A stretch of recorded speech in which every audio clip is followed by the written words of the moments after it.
Welcome to the special meeting of the Half Moon Bay City Council of Tuesday, April 18th. This is a special workshop to talk about Highway 1 improvements. Could I have a roll call, please? Councilmember Eisen? Here. Councilmember Kowalczyk? Here. Councilmember Rohraback? Vice Mayor Penrose? Here. Mayor Reddick? Here.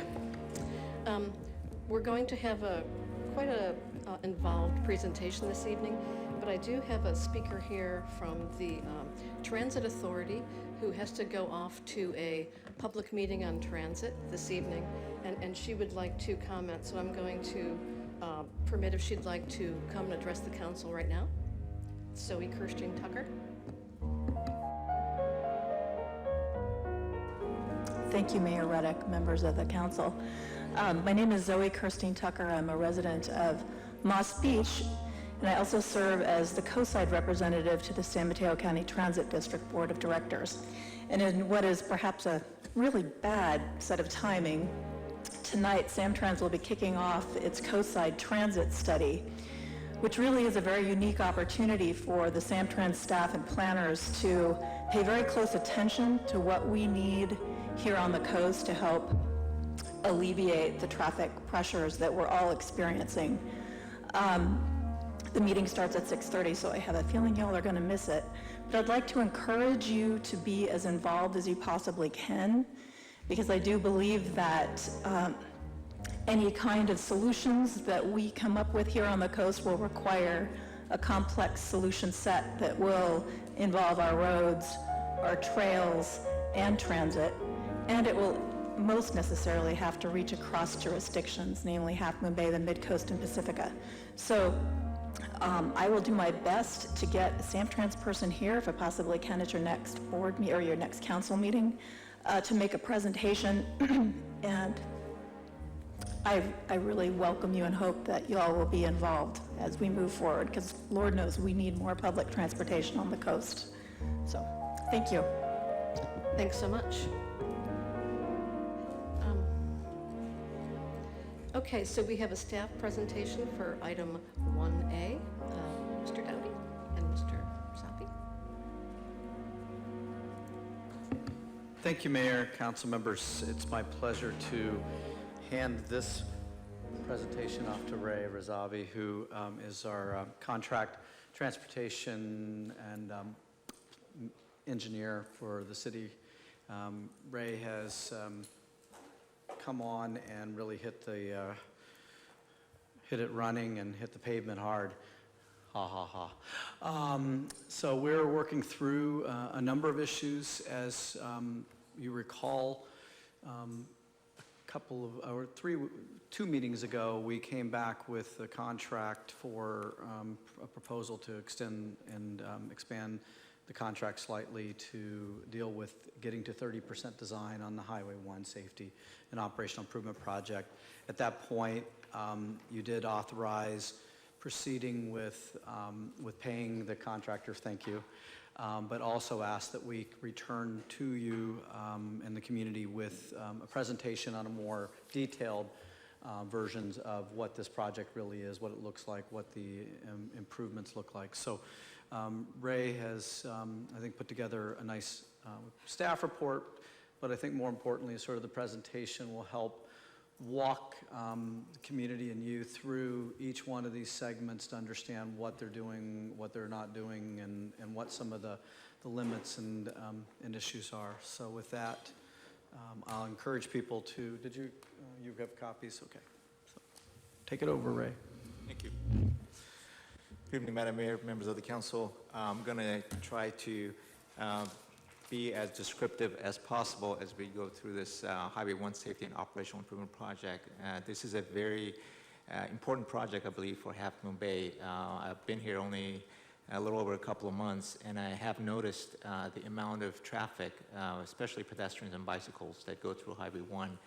And with the left-turn movements, pedestrians crossing, I think this is an opportunity for us to improve this segment of the road as soon as possible. So I'm going to go through first the project objectives. As you know, we wanted to make sure there are several issues are met as part of this project. Number one is a pedestrian and bike safety crossing, as well as longitudinal on Highway 1. We want to make sure that we have the motorist making those left turns where acceleration lanes are improved and the intersections are signalized as possible. Accessibility for the transit users, want to make sure we improve the bus stops, as well as finally enhance aesthetics to make it a more palatable, more attractive corridor as much as possible. This is, we have this slide just to show you what is the most recent annual average daily traffic in this corridor. The bottom is the years from 2009 until 2015. At the time, Caltrans only has up to 2015 on what the average traffic is on this corridor. The top three lines are all intersections on Highway 1, and the bottom is on Highway 92. If you look at the intersections on the top line, we have Highway 1. Perfect. On the left side, we have the number in thousands of what the daily traffic is in each of these corridors. As you see on Highway 1, the daily traffic is roughly around 27,000 to about 34,000. And from 2009 to about 2015, it jumped up maybe mere 2 to 3%. It's not as bad as the rest of the Bay Area. The bottom two lines are for Highway 92, and that has gone up slightly depending on the location. The bottom one, I believe one of them is at Main and one of them is at Highway 1. And for Highway 1 is at Highway 92, North Main, and at Frenchman's Creek. So the traffic has not been drastically risen from the 2009 levels. We're going to get the 2016 numbers pretty soon from Caltrans, but this is as far as they have right now on their website. So starting out with the bicycle and pedestrian safety, I'm going to go through each one of those objectives. For the bikes and peds, we want to have new signals at the crossings for the east-west connectivity. We want to make sure that we have a bicycle path on the east side. We have Naomi Patridge bike trail on the west side, but the east side does not have any significant type of path that people could use. Is usually a footpath that people have created. Address the safety concerns on the Naomi Patridge Trail. These are the intersections or crossings that we have from Highway 1 with Naomi Patridge Trail. We want to make sure we put push-button countdowns as well as refuge areas at median islands that people at least could seek refuge until they do the second part of their crossing. For the motorists, we want to make sure we put new traffic signals, protected left lane, left turn lanes, merge lanes, extended acceleration lanes, and synchronize the signals. May I ask a question real quick, sorry? Do you want us to save questions for the end, or do you want us to kind of participate in the process? What's your general sense of how Absolutely. you want? You which can ask one? questions that's easier so that we don't have to go back Okay, to this. may I ask a question then? Yeah. So the bicycle one. So I'm an avid biker in Half Moon Bay. Currently, when you go to press the crosswalk, you actually have to get off your bike in order to reach all the crossings, every one of them. And I understand why that is, because they're connected to the pole itself. But I'm just wondering in the future if we can kind of figure out a way to maybe bring it off a little bit so people can just, stop on their bike, hit the button super easy. They don't have to kind of get off, put the kickstand up, go over to the pole, hit it. Just throwing that out there for this in the future. Through the mayor, council member, yes, that is an excellent point. There are, at certain locations, you can install those additional push buttons. These are actually not on the pole, so there's a separate pole for them. And you just have to make sure you meet the safety and requirements for visual and obstruction. So yes, we could definitely do that. Thank you.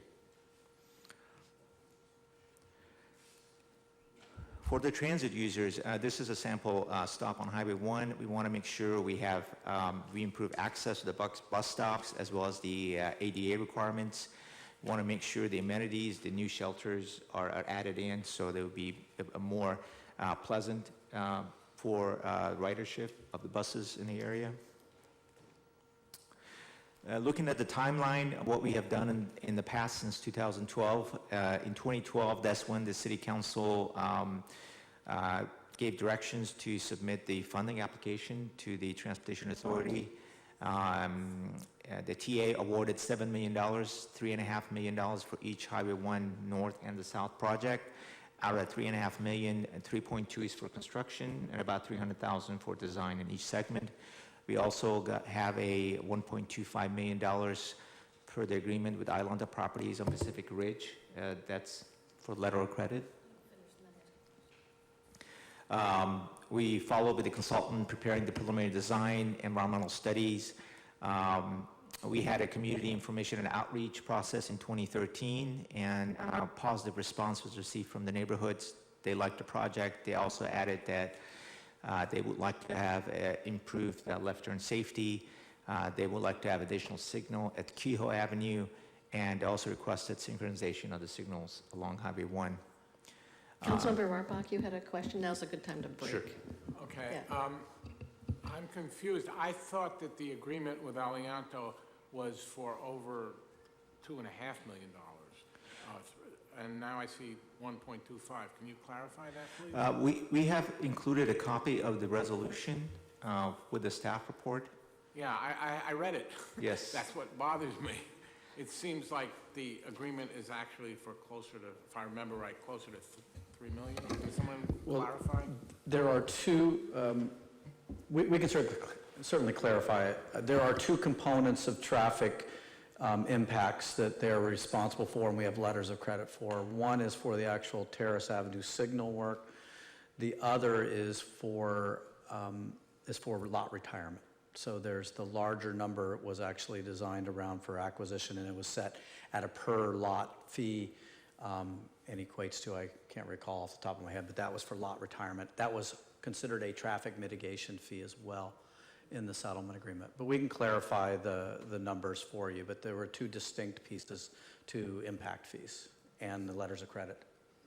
So does the 1.25 include both of those, or is one of them not included? Is it you're basically We did not include the lot retirement because that is specifically for lot retirement, not for the actual signal improvements and intersection improvements.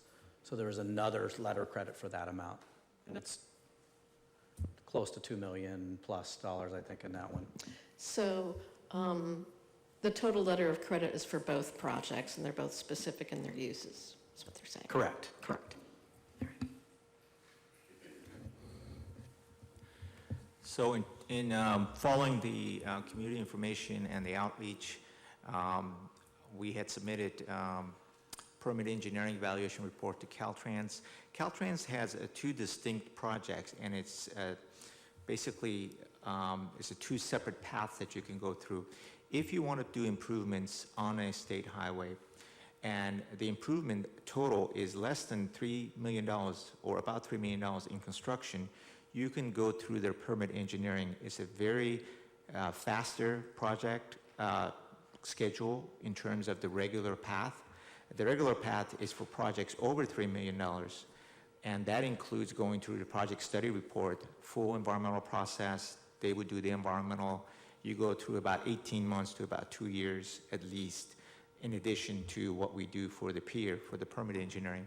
So when we divided this project into two, the north and the south, we kept the construction about $3 million for each section. So that's why we went through the pier process. So what we did, we filled out the application. There's some exceptions that we had to go through because of certain distances, site distances, et cetera, had to comply with the requirements. So we went through the pier process, and we got some new traffic data that they requested. There were roundabout analysis, which came out to say that this roundabout is not feasible. And then we had to do the alternative analysis to come up with the best alternative. So that was all done in 2013.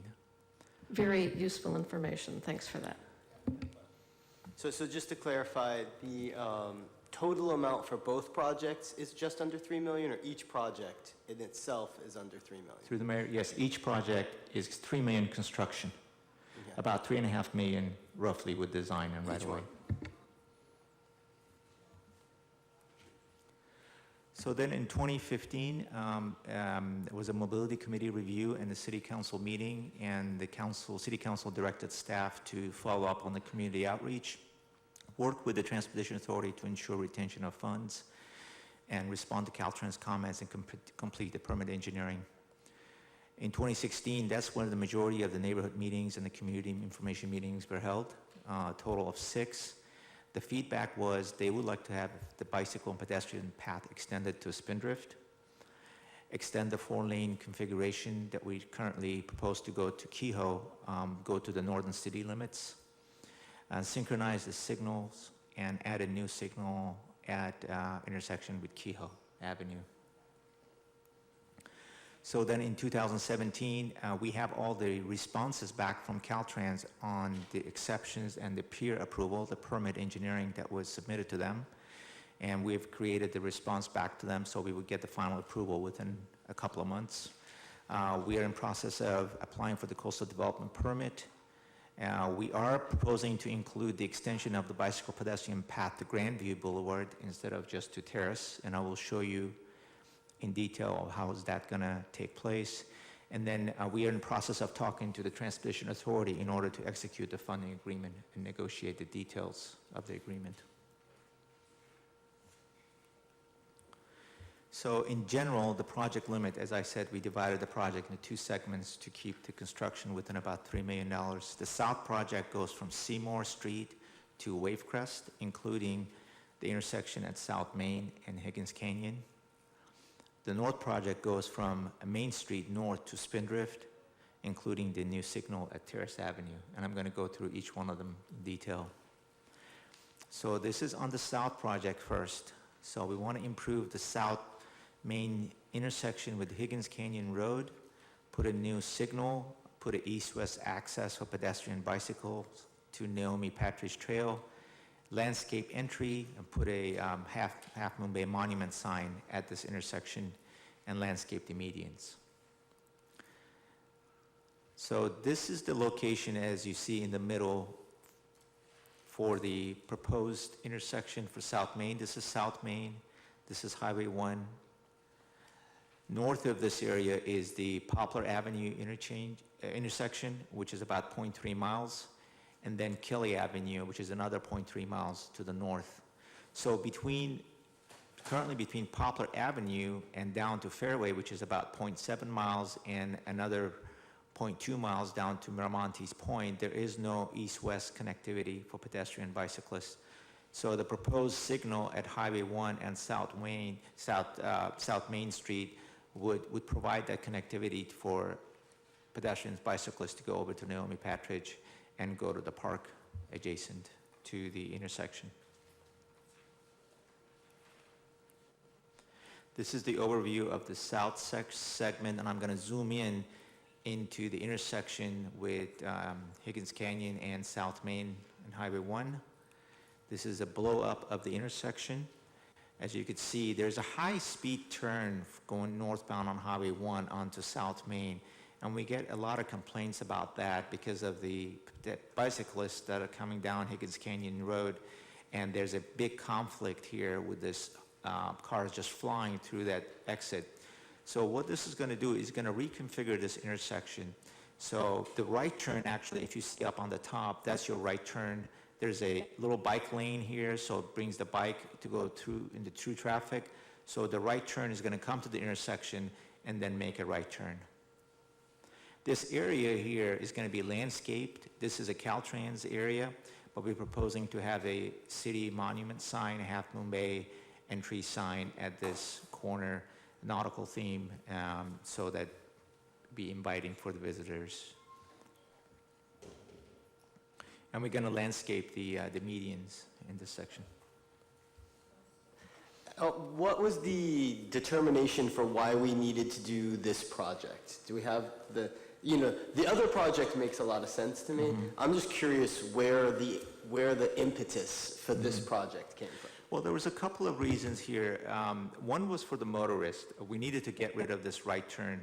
We need to reconfigure this intersection because there was a hazard, a safety issue for the motorist, as well as we wanted to have some kind of access to Naomi Patridge Trail. Right now, as I said, in each direction, anywhere from 0.3 to 0.7 miles that you have to go in order to have a safe access to the other side. So this will provide that access. This, initially, when this was initially scoped, it did not include the signal because there had not been a warrant analysis done for that intersection. And it didn't include any of the other projects that might come around with this. It's not about that. Based on existing levels of service and everything, the warrant analysis ultimately came out that said this could be signalized, and from that perspective, it sort of changed the nature of particularly trying to get this access. It was always about taking the high-speed access point off of there. It evolved then with the ability to meet the warrant requirements from Caltrans for the signalization to improve that and really focus on the issue of pedestrian bicycle east-west access, which is a continual thread that comes through all of our conversations at GPAC meetings as well as in community neighborhood meetings on the general plan. So that's how that sort of evolved to that point. Councilmember Kowalczyk, you had a question as well? A couple of comments. One, I'm definitely familiar with that intersection and the need for east-west access. I'm also very familiar with the speed It's gnarly. that some cars, perhaps previously mine, would exit Highway 1 and enter Main Street. But the other, so I think that all makes sense. But just a quick comment. I don't want it to get lost in the details. I know this is not part of the presentation, but in a previous iteration of the City Council meeting, the Half Moon Bay sign was different than that. And I know that because I made the motion to make it different than that. So just make sure it's reflected as it carries through into design and that it actually has the state of California below it for the reason that it shows up in photographs and help with our marketing. But small side point, thank you. Vice Mayor Penrose? Beacon flagpole? Yes, is there a bicycle path on Higgins Canyon? So when bicycles turn right onto Higgins Canyon, where do they go?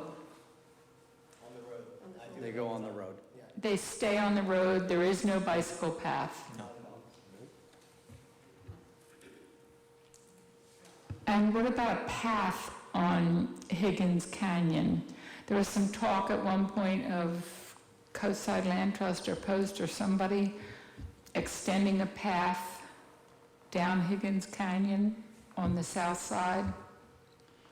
I know that there's been conversation in the overall, in the county trails plan as well as Peninsula Open Space plans. Again, that's unincorporated county, so it's a little bit out of our reach, but there's been discussion, but I think there's probably as many folks who would argue against that perhaps as argue for it or maybe more. So that's going to be a challenging issue, I think, down the road, but something that we can certainly keep engaged with. Thanks.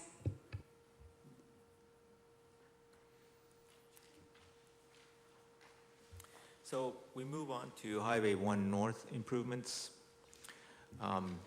These include the new signal at Terrace Avenue, a bicycle pedestrian path on the east side of Highway 1, east-west pedestrian safe crossings, extension of the 4-lane configuration north to Kehoe Avenue, extension of the frontage road and relocating the connection with Highway 1, connecting the Naomi Patridge Trail across closed entry and exits, landscape medians, accessible and enhanced bus stops, and new bus shelters. So I'm going to go through in detail what these are going to look like. This is an overview, as you see, of the north segment. It has 7 segments within this area. I'm going to go through each of these segments. This is the first segment. This is looking at Highway 1 North. If you look at the picture on the right side, you will see as you make the right turn from Main Street onto Highway 1, we're going to include a shoulder. We're going to relocate the signal, include a shoulder, and put the new bike and ped path adjacent to the shoulder. And that's just for the start. Once we get past this intersection, this bicycle and pedestrian path is going to go on a retaining wall because of the slope, as you see on the right side. And it would look like this in here. This is the retaining wall. The bicycle pedestrian path, 10 foot wide, is going to be lower than the shoulder, and is going to go on a double retaining wall to make sure that we don't encroach into other properties. This is segment 2, as you see on the left side from the plans, and this is the cross-section. So cross-section, you got the median, which is landscape. You got two 12-foot lanes, which is the minimum requirement for a highway for Caltrans. You got the 8-foot shoulder, and then you got the 10-foot bicycle path separated on the retaining wall, but below the shoulder. The shoulder's the minimum. Councilmember shoulder. Kowalczyk had a question. Yeah, just like to understand the rationale for the bicycle and pedestrian lane to be lower than the road grade. It's mostly preferable for the bicycle and pedestrians to have a separation with the roadway, both vertical and horizontally. We don't have a horizontal separation here. We would prefer to have a horizontal separation, but because of the right-of-way constraints, we can't have that. So the vertical separation does two things, basically provides that visual separation as well as reduces the cost of the retaining wall. It doesn't have to be as high. Got it. And then the vertical barrier for the vehicle, I'm assuming will be substantial. Yes, yes, you would have a standard vertical barrier for the vehicle.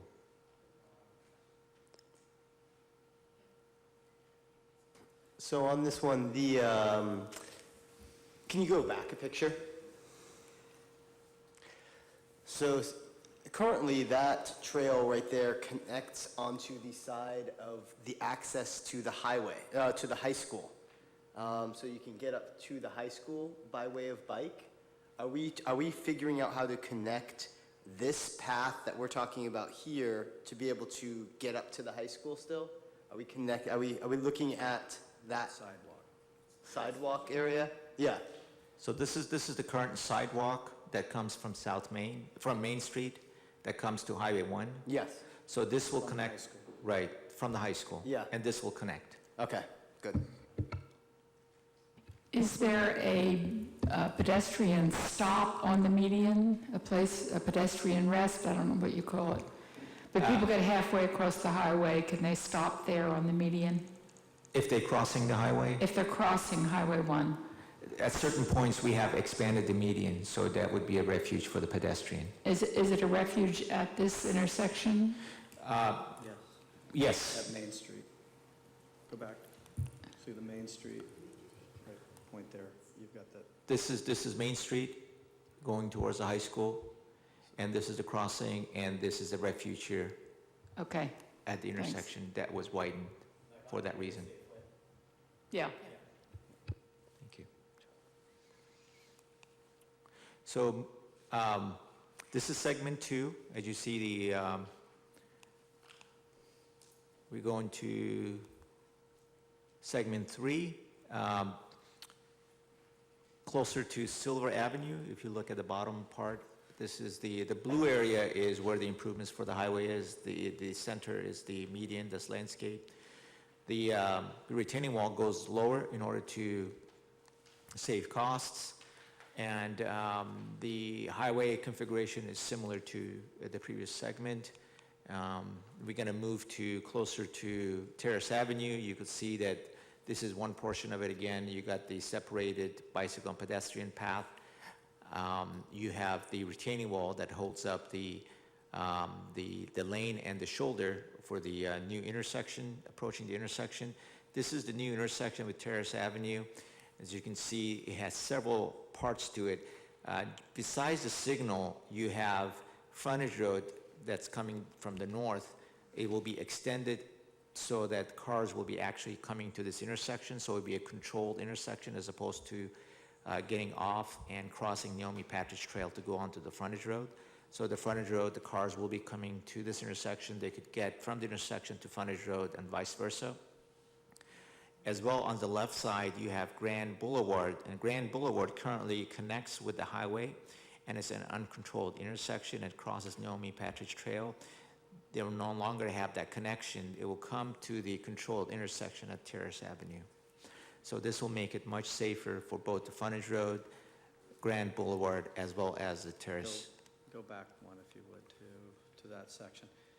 If you look also at the proposal here is to, right now at Belleville, you'll know there's that little opening There never was a legal opening for a left turn pocket access to Belleville.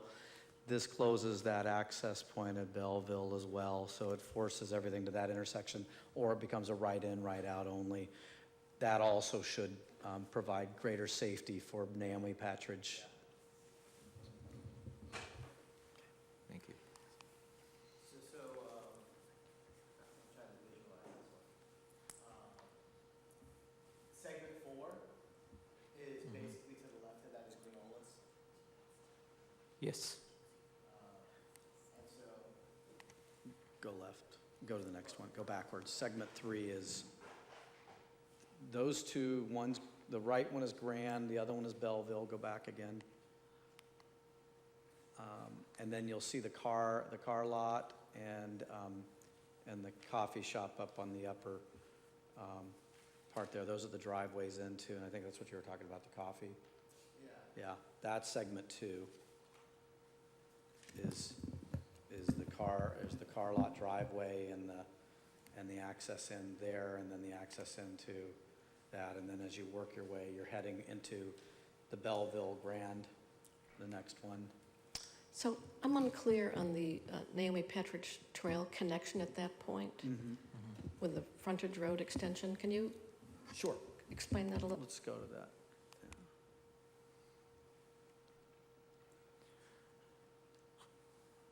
So there. this is currently Grand Boulevard that crosses Naomi Patridge Trail and has a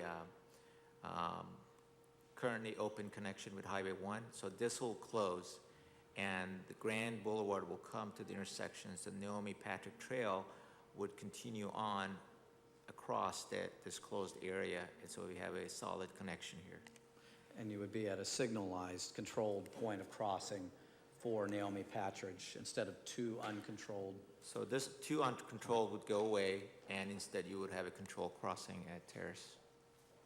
on that map, can you show us where the sewer entrance is? Way up there. It's right there. Is it on there or no? I think it's, I have to I look think in it's the map. segment 5. It's right on the edge of the,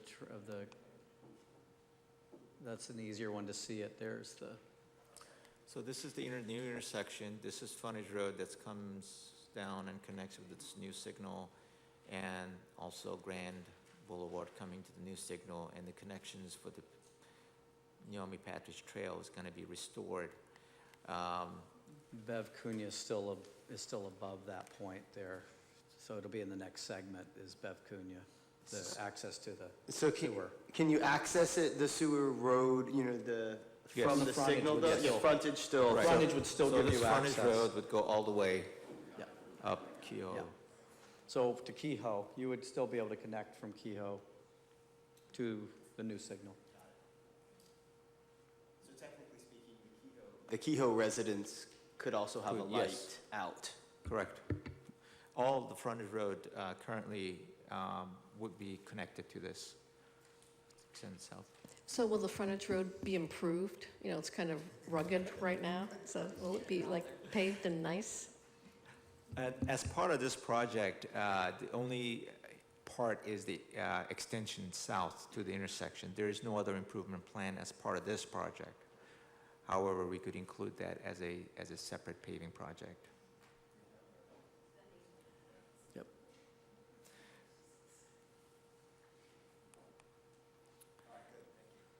So this is going from Terrace Avenue north. Again, you're looking north on Highway 1. The stop sign you see is for Terrace Avenue. You're going to have a new signal there. What we are proposing is we currently, originally as part of the project, the 10-foot bicycle pedestrian path would end here. As you can see, there's no longer a path shown, a 10-foot path shown on the intersection.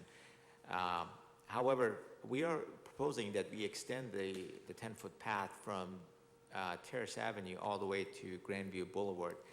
It is pretty flat in this area, so there's not much need for retaining wall except when you get close to Grandview.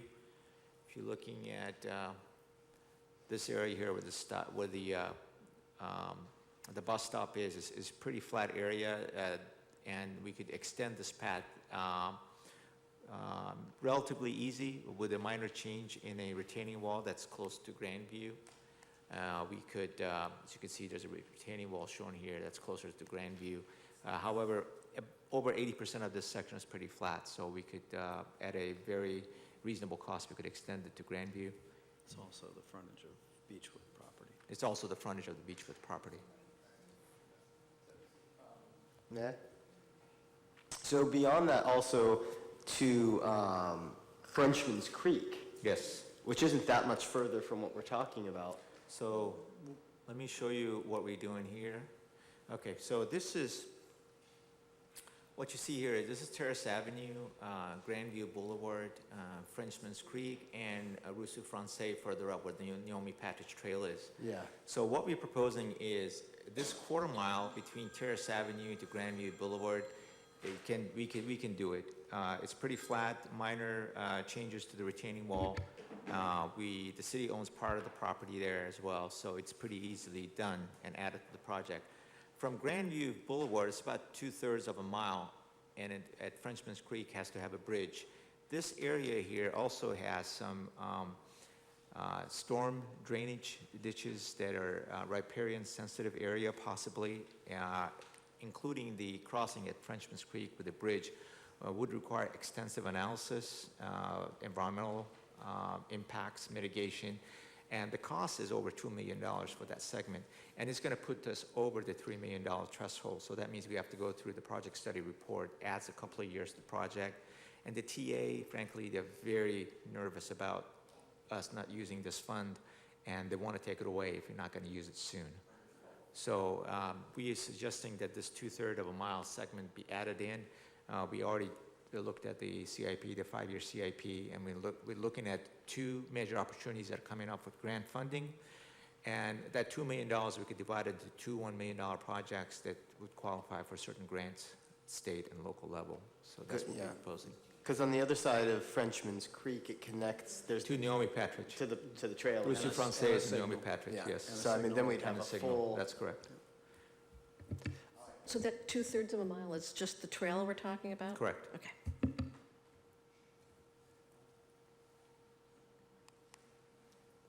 This is basically what it looks like. It's pretty flat, most of it. Some of the areas has the ditch, as you see near Spindrift and Kehoe. We have the storm drain and could be riparian area as well as right before Rue Française Avenue, which is the crossing that we have to design a bridge and impact the stream. So this will require extensive analysis and design and riparian mitigation. So let's go back to just talk about the configurations. There's been a lot of questions about the left turn access out of Spindrift and out of Grandview. Okay. So we go into segment 6. As I said, there's a total of 7 segments, so this is the one before last. And as you see here, we have the left turn pockets here with increased size in median, landscape median. We got acceleration, deceleration lanes extended. This is the cross section here. As you can see, you got the left turn pocket or median, depending on where the location is. We have a retaining wall on this side closer to Grandview Boulevard. And one other feature that we have here, we are taking the path, the Naomi Patridge path, and then we are shifting it away from the roadway so that it would not have the sight distance issue with Highway 1 motorists that are making a right turn, making sure that they would see pedestrians or bicyclists that are crossing At Kehoe. at Kehoe. May I? Yeah. So this is out of Grand? No, This is Kehoe here. Kehoe, and this so we're not- is Grandview. Okay.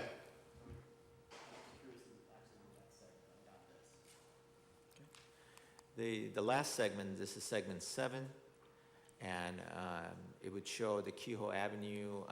It would show the conform, the 4 lanes going back to 2 lanes. It would show exactly the same type of shoulder, the 8-foot minimum shoulders and the 12-foot lanes, and the median as wide as we can have it to make it feasible for the project. Left turn movements, acceleration, deceleration lanes, and this would be the end of the project at Spindrift.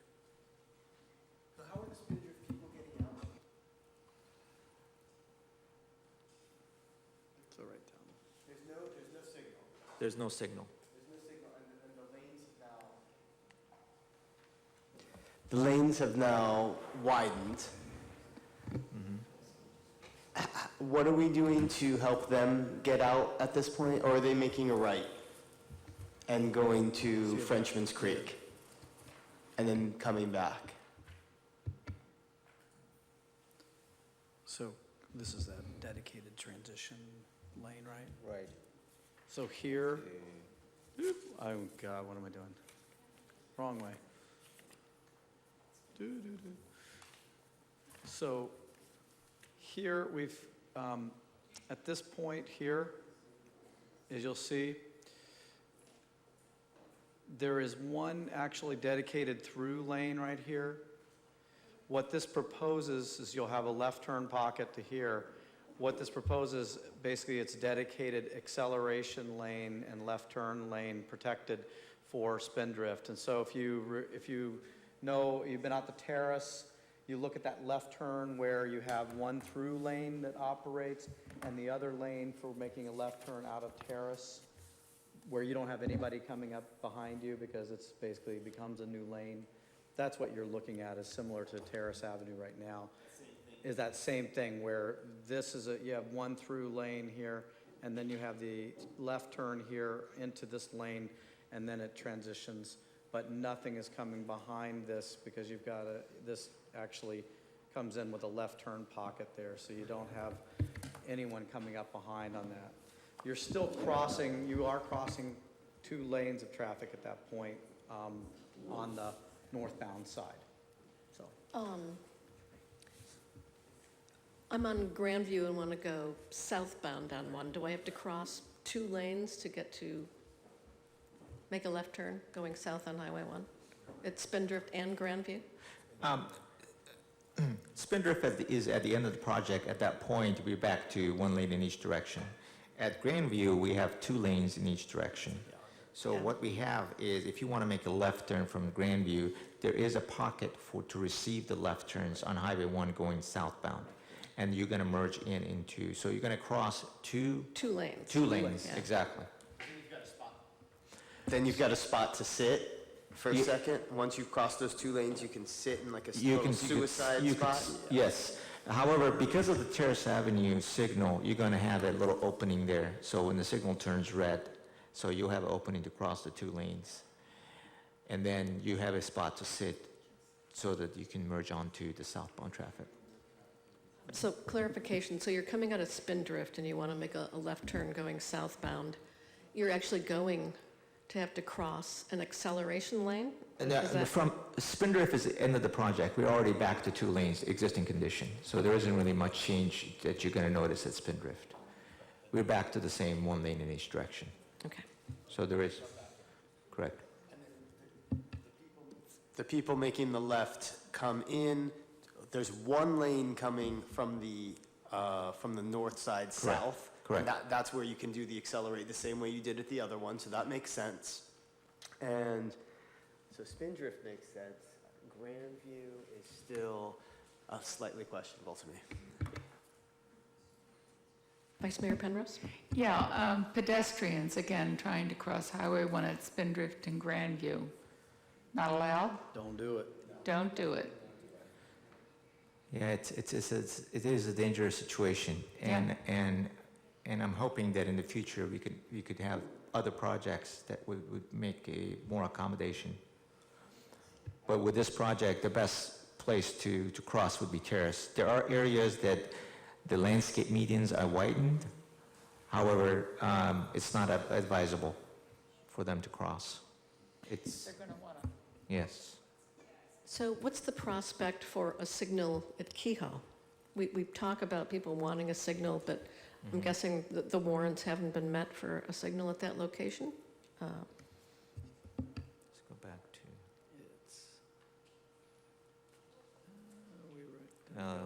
One more? Yes, one more. One more. That is a little one more. There's There's Kehoe. Kehoe. It's not a T, which they don't like. Yeah, this is a T intersection, so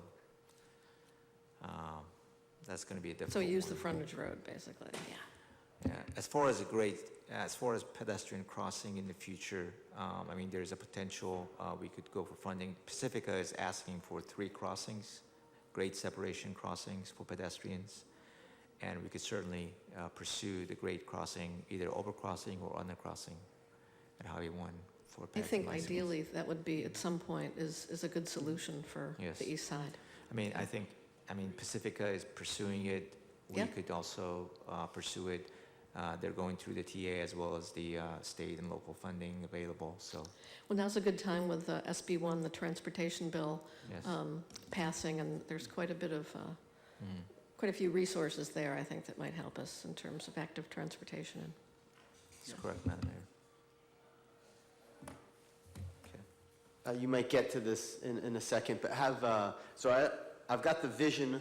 Thank you. I can see it all. Have you done a computerized analysis of the traffic and what it would look like in this scenario? Because obviously the traffic currently comes to a complete halt and back, upwards of a half a mile at this point. So now we're pushing that forward, but we're also putting a light in there.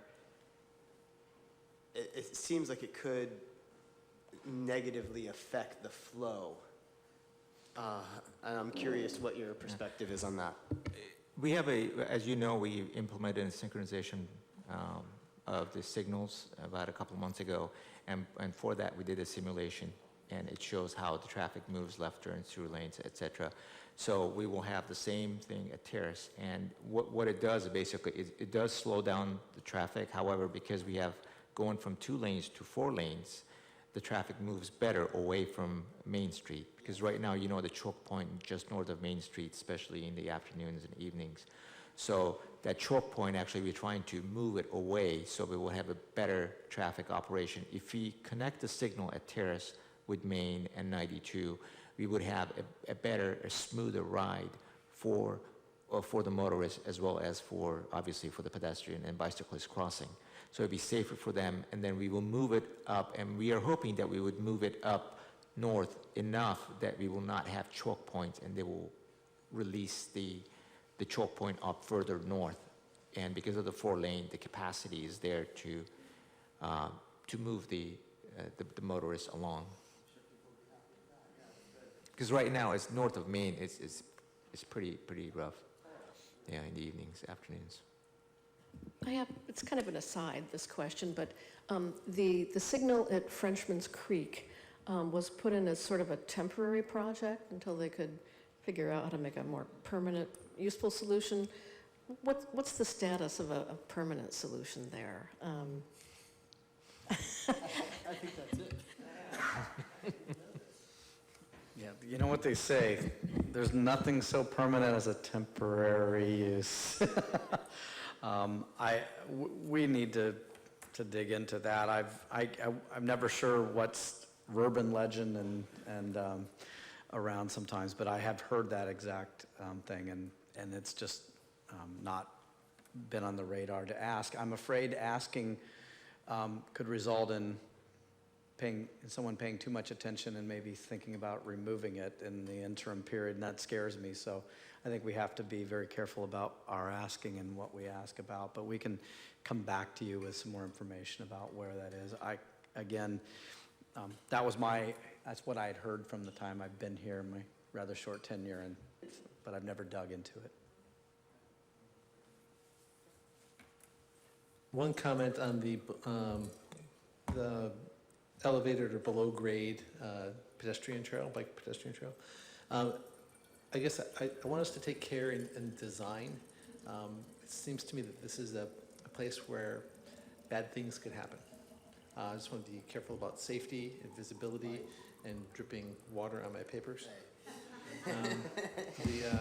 But I'm concerned about safety and visibility if it's below grade and children traveling back and forth and maybe not, thank you, and not visible from homes. I think I just want us to be aware of that as we get into design so that we can take make whatever accommodations we need to make so that it is a safe path. That's smart. Noted.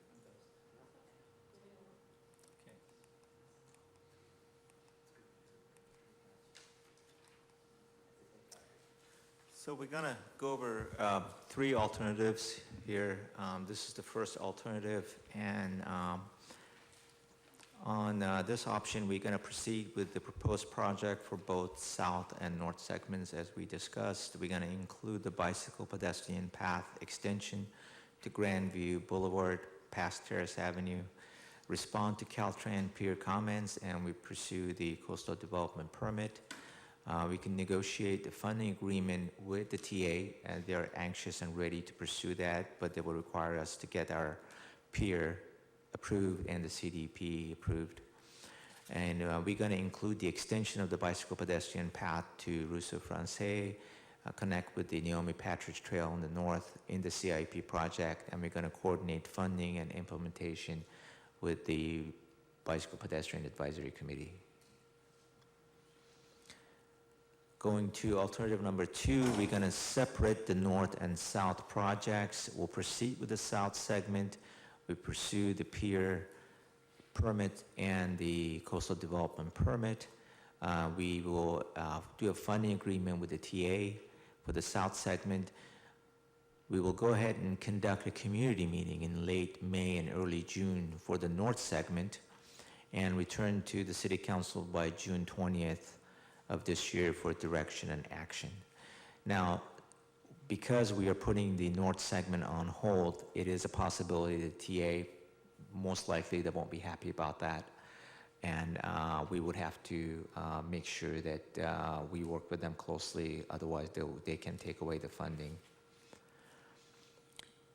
Alternative 3, we also separate the north and south projects. We proceed with the south segment only, get the CDP peer approval from Caltrans, enter into agreement with the TA for the funding. For the north segment, we would withdraw the permit application from Caltrans. We would include the bike and path all the way to Ruisseau Francais and redesign the project. That means we will have to go through the PSR process with Caltrans, add a couple of years to the process, do new environmental studies, and this would likely result the loss of the TA funding of $3.5 million for that segment.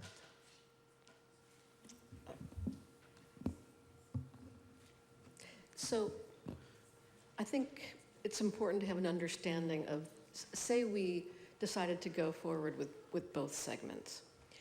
How would the projects be sequenced? Would we be doing work on both segments at the same time and wreaking havoc with traffic through town? How would we manage that? That's a very good question, Madam Mayor.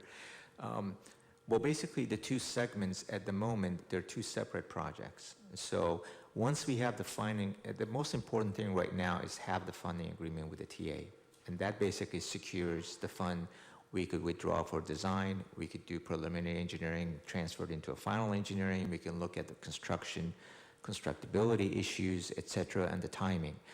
At this time, we are using the city funds to do all this preliminary analysis. And once we have the final funds from the TA through the funding agreement, then we can go ahead and look at the construction. How are we actually going to time the construction? The two segments are separate. We could put them together. We could do them separately. We could time them that they will not be in sequence. We could look at the construction impact. How are we actually going to make sure that the traffic flows, pedestrian and bicyclists are safe during construction. So that's all the important information that we need to figure out using the TA funding. I want to make sure that we don't put ourselves in a bind. I know I work for the state, so with state funding, you have to encumber your funds within 3 years and spend it all within 5 years. And I don't want us to get in a bind where we're having to do it all at once so that we don't lose money and then we have a nightmare on our hands. So sequencing, to me, is an important issue. So. We've, if I could, the challenge has been obviously the larger the project, usually the better value you get on the bidding. And so this has been that. It was, I think, initially thought that we would bid this all together. I think as we have looked at it, and so the last year's CIP envisioned that these would be really separated and run as distinctly, basically a year apart in terms of the construction. There would be overlap, but basically the construction would be roughly two different fiscal years to deal with that. for much the same reason we're saying, is that we, one, probably couldn't manage that large of a project in two pieces. The other part of it is you don't want to create chaos, and usually summer is the best time to construct and the worst time to construct. So those are all there. I also just wanted to say is that obviously these alternatives are out there to start the conversation. They're not all inclusive of every option and every alternative, but I think they capture sort of the basic sort of scope of what we're looking at and what I wasn't very elegantly and eloquently speaking to a couple of meetings ago as to the issue of the PSR and the reason why those were concerns and issues about it. And I think this is a great time for talk. So I'm going to entertain one more question, and we have a couple of speaker cards, and it's already 6 o'clock, so let's keep it brief. Okay, quick. Alternatives 2 and 3 for the northern segment. I'm not sure what the differences between the two are. I know one is saying 3 is extending to Russo Frances. Are we using MT funds for that? Or So the difference in alternative 2 and 3 is the extension of the path northerly to across the creek. That's the main difference in terms of the scope of work. We do not have funding for that extension, so we will still have to look for funding, and that just wasn't all included in that. So that's really the difference. We would have to go searching for funding, but. So the first speaker would be Jerry Steinberg.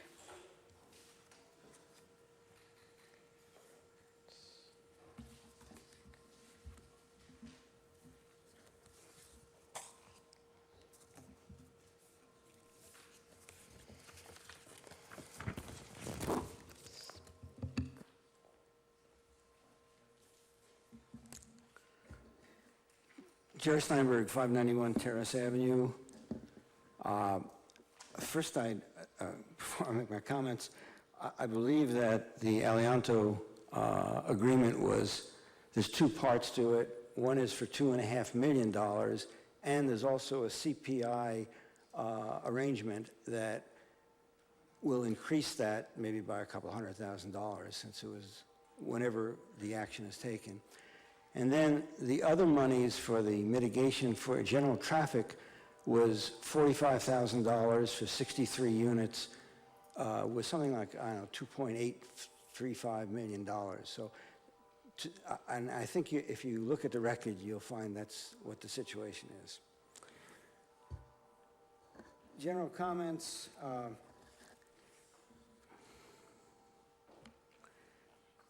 For development, including traffic signals and Highway 1 modifications on the coast side, there's a system of checks and balances of various agencies that encourages the working together of all the stakeholders. Some items of interest in the proposal of Highway 1 between North Main and Frenchman's Creek. That is really my particular focus in my discussion.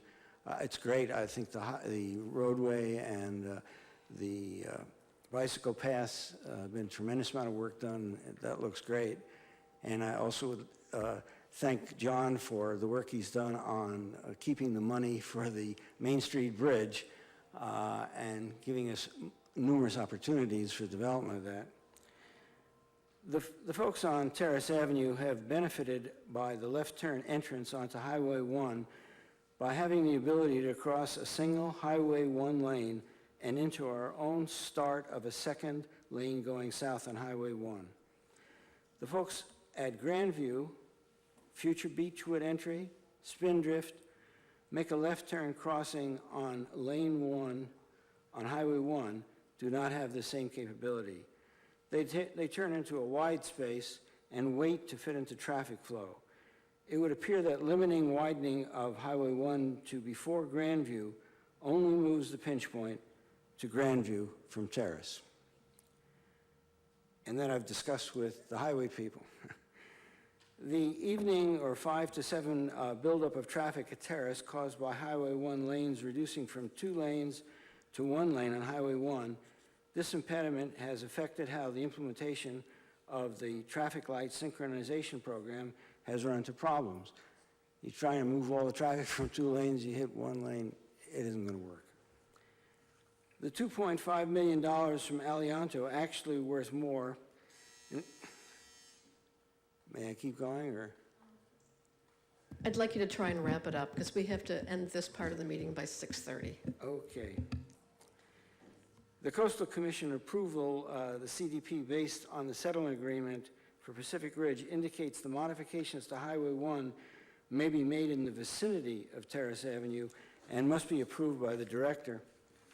The configuration of Terrace intersection with the light was not acceptable to Caltrans for several load and various capacity issues and environmental issues. The concept of not changing the proposed highway modifications affecting mitigation of environmental issues from being caused by the housing development to a highway safety proposal will still require an EIR for the light. The old EIR will no longer apply. Jerry, I'm going to need you to wrap it up.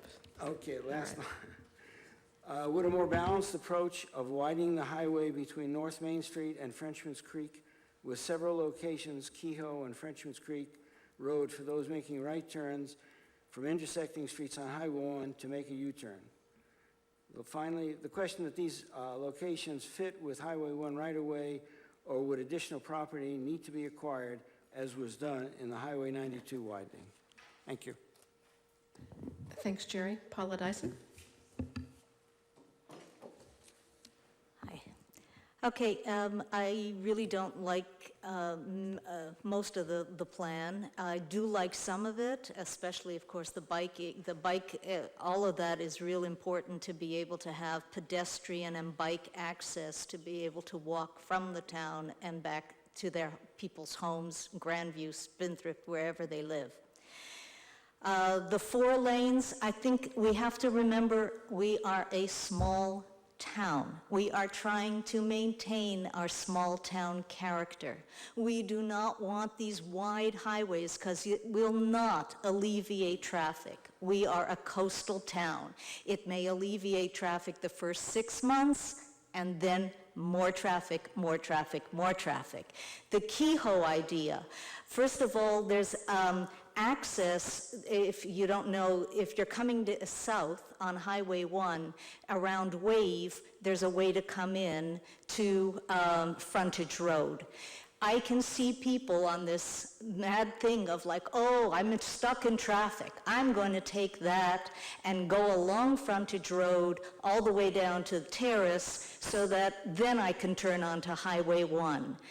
That now makes it almost basically a 5-lane traffic situation. You've got your 4 lanes, and now you've got this other frontage road, which suddenly becomes a lane when things are very busy. So I don't like that at all. And honestly, nobody should have to cross 2 lanes to make a left. That Grandview part of it is terrible. But the whole thing is something that all of the people who are living north of Terrace should be involved in community meetings and what can or should be done about access, traffic-wise and also pedestrian and bike-wise. And so I think it's very ill-advised to move quickly into this thing because I don't see it solving much of anything. Thank you. Thanks, Paulette. Mike Ferreira.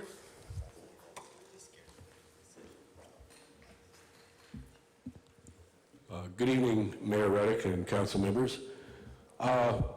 In the year 2000, the city hired Dowling and Associates, who sent Mr. John Dowden to work with the Planning Commission to do a circulation element update. And I think Mr. Dowden was a pretty good engineer. The update was the first one that suggested parallel trails on Highway 1 to use the right-of-way because you wouldn't have land acquisition costs. And that went into the draft. He also explained to the planning commissioners that Half Moon Bay has kind of a unique situation north of there with the unaligned intersections that some people think were deliberately unaligned so that they would never have to do, the developers would never have to build stoplights. So, but it presents a big problem from a traffic engineering standpoint.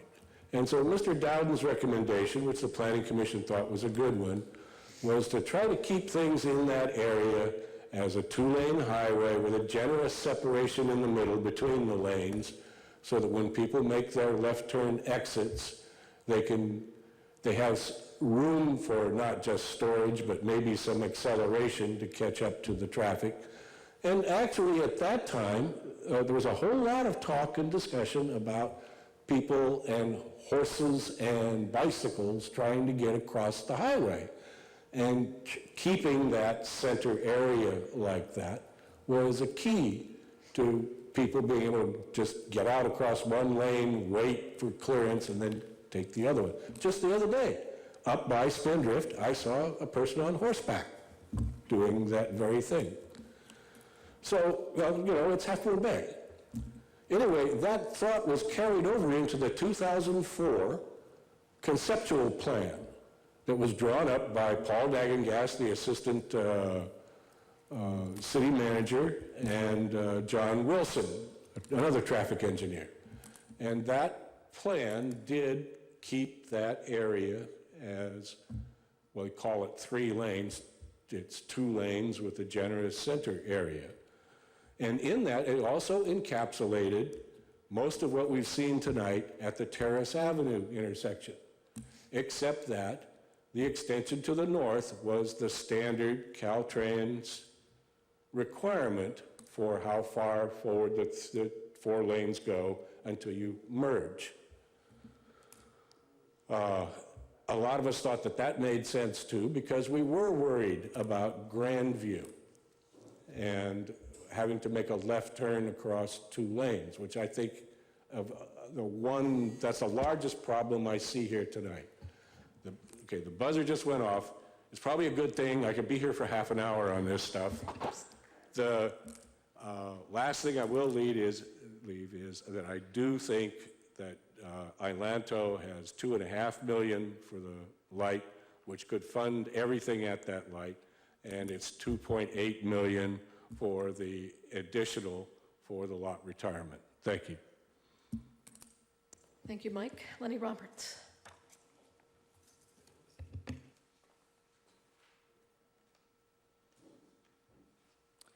Good evening. I'm Lenny Roberts, speaking for Committee for Green Foothills, and thank you very much to the staff for putting this presentation together. I think it's the first time the City Council has actually had a comprehensive presentation about this project, and it's an important one. So, and I appreciate all the work that went into what you presented tonight.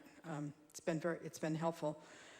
I would also agree with the comments about the difficulties when you the more 2-lane in one direction distance that you create, the more difficult it's going to be for people to get out of the side streets and cross. So I would encourage that merger back to one lane in each direction further south than what is in this plan, if possible. Yeah, I was also strongly in support of the comment that it's impossible for pedestrians and bicycles to cross 2 lanes in each direction to get across. It's one of the most dangerous things you can do. So I really appreciate the extension of the parallel trail in this iteration farther north than was in the previous one, and now consideration of how you're going to get it all the way up to Ruisseau Francais. I think it doesn't make sense. I agree with John's comments a month ago that it doesn't make sense to try to include it in this project, but it does sound hopeful that it can be done in the next 5 years if you include it formally in the CIP and pursue these other funding opportunities, my understanding.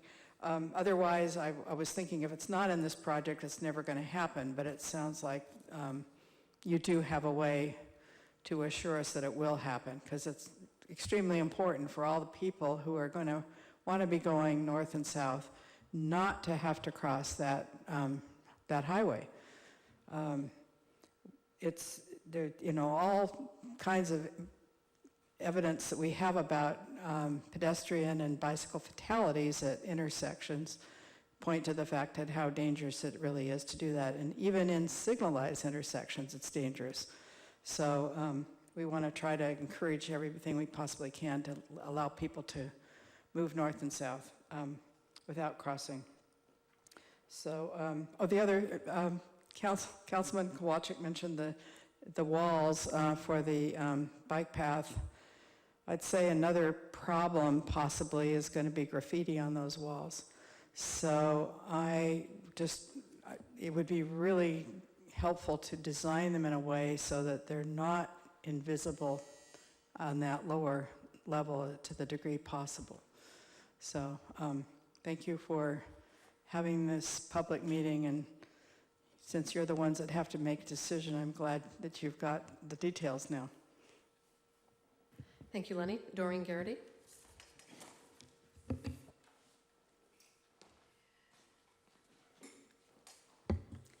Good evening. I'd like to echo Lenny's comments. Thank you, staff, for the hard work. First of all, I want to make a comment. 5 o'clock tonight for a traffic study meeting was really a difficult time. I know a lot of people wanted to come and were not able to make it because they're at work. Plus, we had to fight traffic to get here. Second of all, I would really like to impress upon staff and you, City Council, to please make the bike and pedestrian path a #1 priority. Specifically from Terrace to Main Street, that is such a dangerous area. And if we need to wait for final occupancy of Pacific Ridge to get, first of all, the funding for the light and for maybe some pedestrian and bike access, that could be 5 years or more. And we really can't, the community cannot wait that long. Third, I heard that since the lights have been synchronized, that traffic has improved. I'd like to give you my input on that. So you're going southbound on Highway 1, and the traffic light at Main Street near Safeway, the cars waiting to turn left onto Main Street, those cars back up into the left lane of Highway 1, and you get stuck, and you can't get around them. And, you know, I've almost been rear-ended a few times because the cars are backing up. So if we can please make some corrections there, it's actually making it very difficult. And finally, I would ask the council to not make any final decisions tonight financially. I would like to ask if you could please have some further community outreach and perhaps make it at a better time so we can get more people. I know there's been a lot of outreach, but 5 o'clock, like I said, is not a good time. Thanks again for all your time and for listening to me. Pam Fisher. I reiterate the thanks and appreciation for doing it, but also that 5 o'clock is really not a good time to get a good public input on this and comments. Number one, I would reject any of the alternatives that do not address the bike and pedestrian pathway from North Main Street all the way past Grandview in terms of safe access to school. We are an accident waiting to happen, and none of us want that.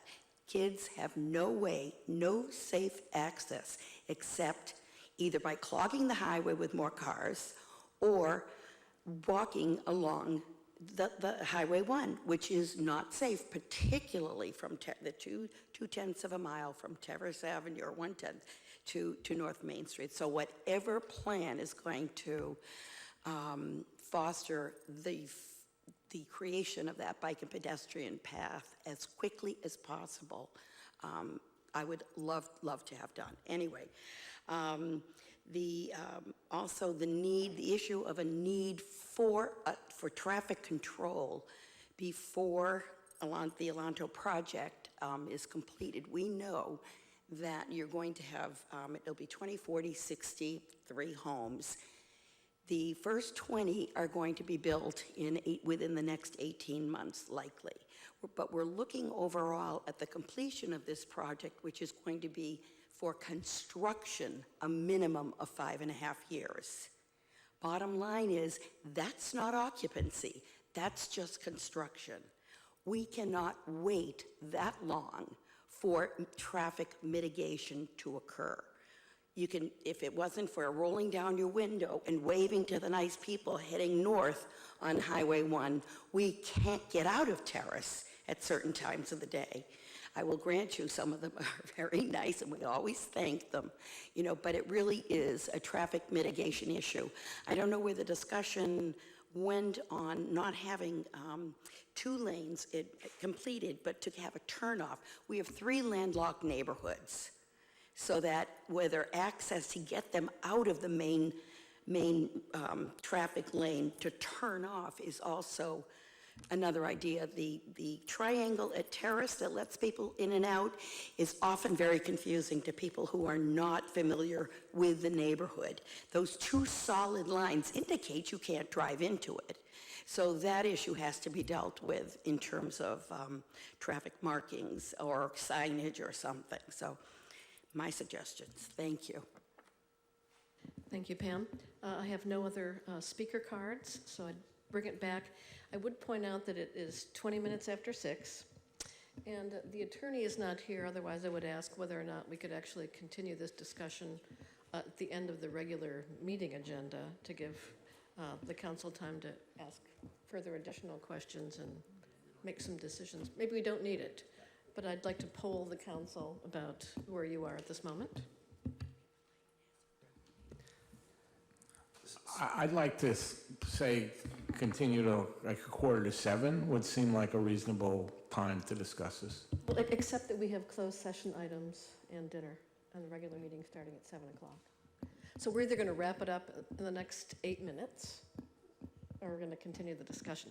I frankly know what I would like to do, so I'm ready to move, but. So just before we get crazy with this,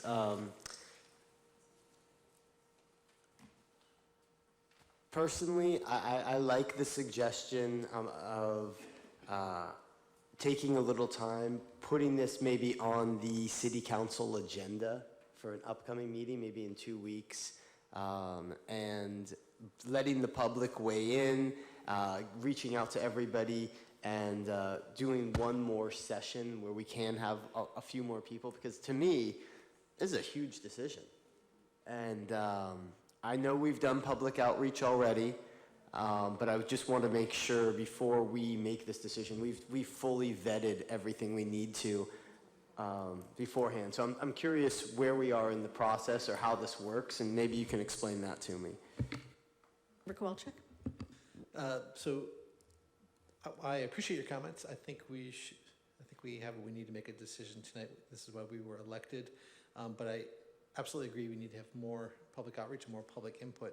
So I actually, if you're polling the council, I'd like to move forward with alternative 1 with the addition of, when we come back with 30% design, we have substantial community outreach to go through that design and get additional input. But that allows us to move forward, keep our traction, keep our path to funding, as well as get a good bit of community input on that. And so that's my position. Councilmember Rarbach. The first I've seen this design was last Friday. I'm on the mobility committee. I think that is wrong. I don't think that I should suddenly be confronted with this design, which up to now has been a lot of red blobs on maps that weren't clear. I personally agree with many of the comments that the widening of the highway should not go up to Kehoe. It should end much further south. I also agree with the comments that we need to have more outreach. We need to have more people at a time that they can come, especially in the affected neighborhoods. So I am definitely in favor of alternative 2.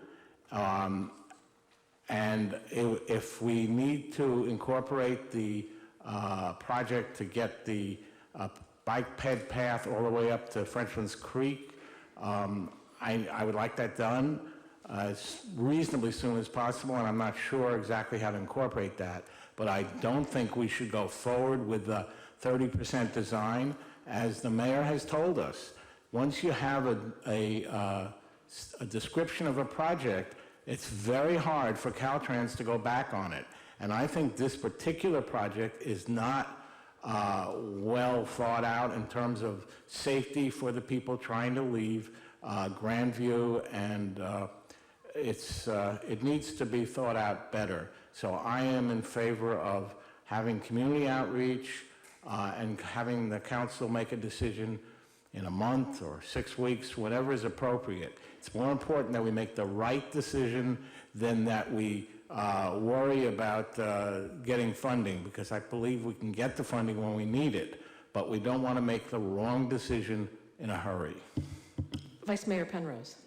Yes, I'm in favor of alternative 2 as well, for the stated reasons. I'd like to see us include the bike path up to Rousseau Francaise in our CIP.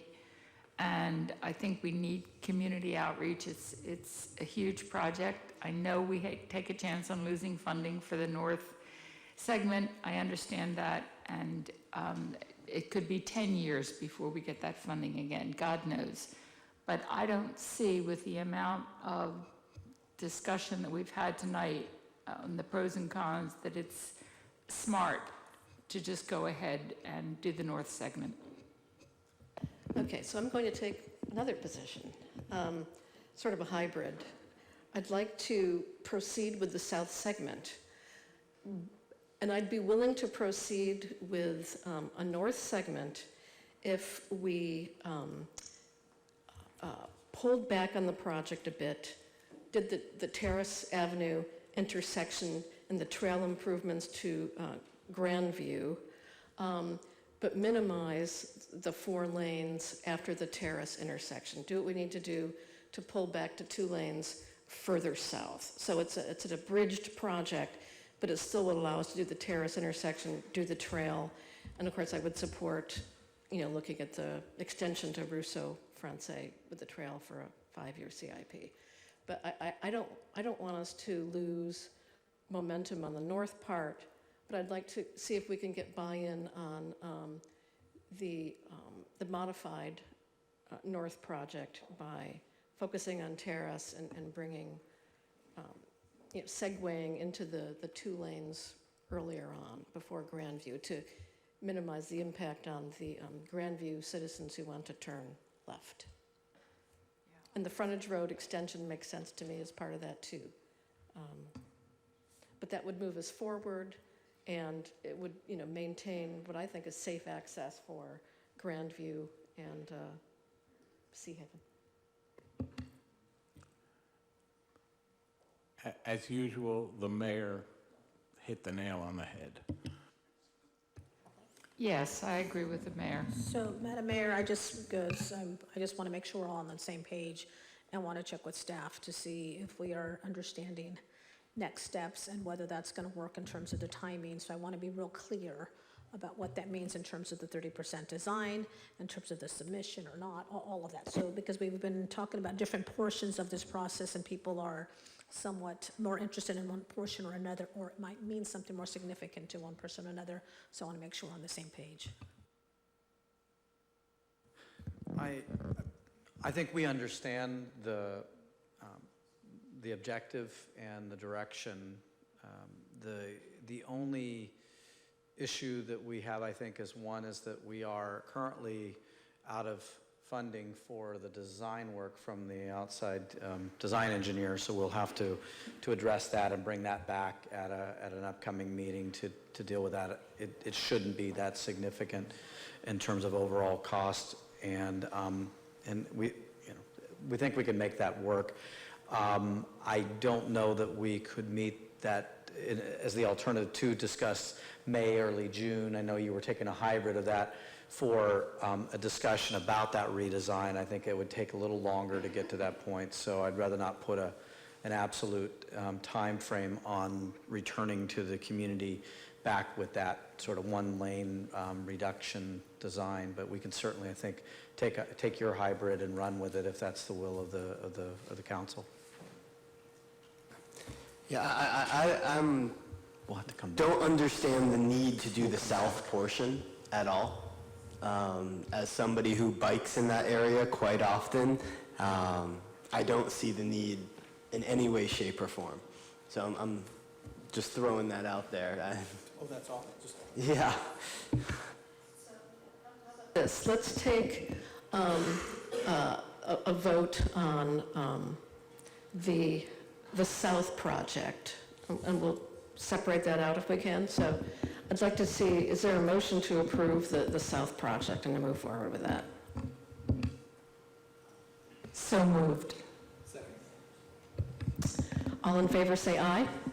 Aye. Opposed? Nay. Okay, so that carries 4-1.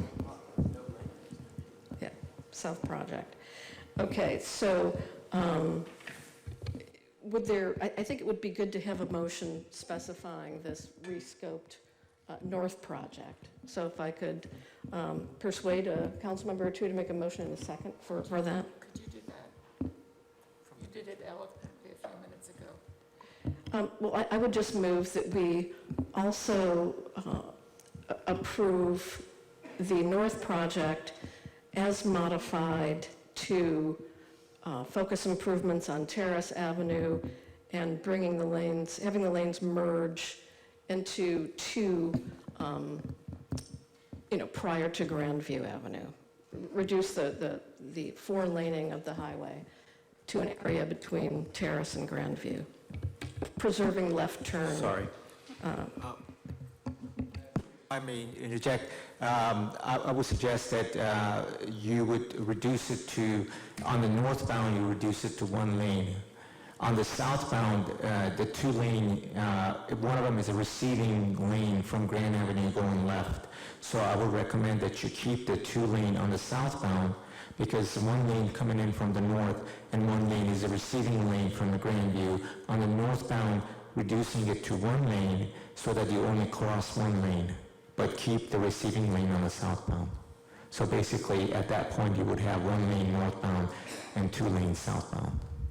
It's right here. This provides that protected left turn for the Grandview. So you remove one lane here, but you keep this lane here to allow for that protected left turn out of Grandview, so they're not being run over from behind by the... Well, that makes sense to me. I like the idea, if we can, of making the median a little more generous and protected for people. Yeah. Madam Mayor, we could make the median generous, and also we could use that one extra northbound lane for the pedestrian bicycle path, so we won't have to pay for the right-of-way or additional retaining wall. Sounds like a winner to me. So my motion would be modified to accommodate those remarks, but I need a second to proceed. I'll second. Discussion? So with this change, right now, the previous approach was 2 lanes northbound. That would end where? It would end before Grandview. And it would merge before Grandview. And now, with this change, with the mayor's motion, where will they end? Well, at the moment, the way that it's shown, it would end north of Grandview before Spindrift. And with this motion, it would end before Grandview, and it would merge into one lane. So when you're coming out of Grandview, you would make only, you would cross only one lane to make a left turn. And my question for the mayor is, how does this help us with traffic by reducing that lane? Your thoughts? Well, first of all, I'm very interested in safety.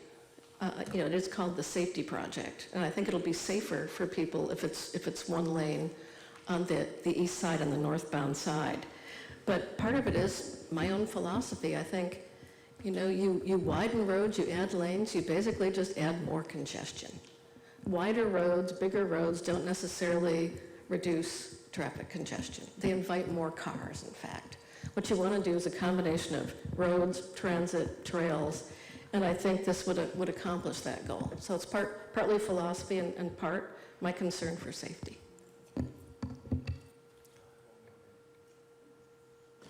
So I'm more on the Harvey side of what you said earlier, which is I saw this information for the first time Friday. I do have an obligation, I feel, to my constituents who elected me to bring this information amongst the people before we vote on it. I think it's absurd to vote on something that I just saw a couple of days ago, but I'll let you guys proceed as you need to. Let me just talk about that for a minute. So there was a fair amount of public outreach on the project, and actually the email from Jimmy Benjamin outlined some of that, and some of it conflicted with what's in the staff report, but there was a fair amount of input. Now, I think the presentation tonight showing the improvements has been, quite clear as to what they're proposing. And I've heard from Grandview citizens that the thing that's most important to them is being able to make that safe left turn. So, I do believe that there's timing issues here, maybe not the sort of time crunch that we'd heard before, but I think we know enough. But if everybody else, if a majority feels they want to wait and take more input, I think we have a good project as modified here this evening. Sure. So I initially was not in favor of reducing the road width down one lane from Grandview North. I think that while sometimes if you build it, they will come happens, I also think the supply and demand, and there's a choking point. But I do support the project as modified. And I think we'll come back and we can have additional public comment and discussion on it. Your constituents did elect you and all of us, and we represent them. And we should come back and get more input from them, but we are here to represent them. So I will support it. Yeah, I totally agree. We can have more input. There is going to be more input, yeah. So how's the council feeling at this point in the discussion? Is somebody ready to proceed with a vote? Modifications? We still need a second, I think, on that. Oh, you say. So, all right. Vice Mayor Penrose says she seconded the motion. I'm going to ask for a roll call on this, please. Councilmember Eisen? No. Councilmember Kowalczyk?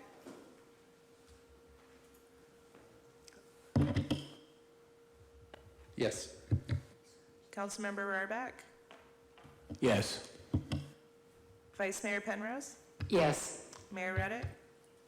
Yes. Motion carries. Motion carries 4-1. So we have direction on the South Project and the North Project. I think it's going to be really important to bring back the redesign, get some public input on that, especially for our new council members who have joined the process sort of late in the game. So is any further direction on the items in the staff report required at this point? So again, I just want us to be clear. We're going to come back to the council for some additional dollars to do the redesign.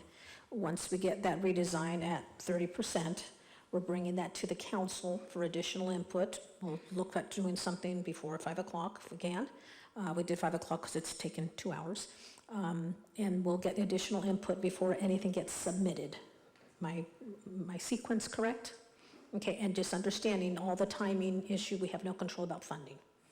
Okay.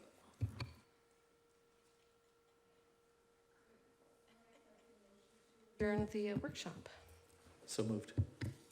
All in favor say aye. Aye. Aye. This part of our meeting is adjourned, and we shall return at 7 p.m. for the regular city council meeting. Thank you.